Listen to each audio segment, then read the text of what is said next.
Hello বন্ধুরা, কালীঘাটে শহীদ দিবস চলাকালীন সেখানে তৃণমূল নেতা কল্যাণ বন্দ্যোপাধ্যায় ভাষণ দিচ্ছিলেন। তো ওই সময় অভিষেক চলে আসেন এবং অভিষেক এসে এদিক ওদিক ঘুরতে থাকেন এবং হাত তুলে সবাইকে হাত দেখাতে থাকেন।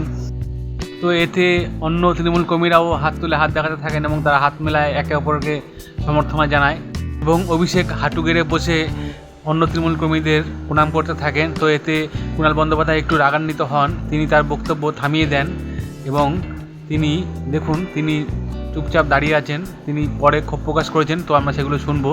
তো চলুন শুনে নেওয়া যাক ওনার মুখে উনি কি বলছেন সেই ব্যাপারে।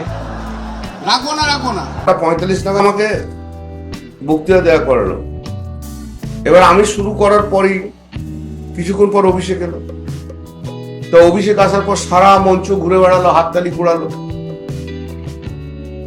তো আমাকে তো 5-7 মিনিট তো আটকে থাকতে হয়েছে, 5-7 মিনিট এখানে যাচ্ছে। একটা বক্তৃতা দেওয়ার সময় ওভাবে ঘুরতেও নেই, সেটাও একটা নর্মাল কাটছি। বক্তৃতা শেষ হয়ে গেলে ঘুরব না। তো বন্ধুরা, এই ছিল আজকের খবর। বাকি খবর আমি কালকে নিয়ে আসবো। তো ততক্ষণ সবাই ভালো থেকো এবং আমার চ্যানেলটা সাবস্ক্রাইব করে দিও। এইটুকু বলে আমি ভিডিওটা রাখলাম।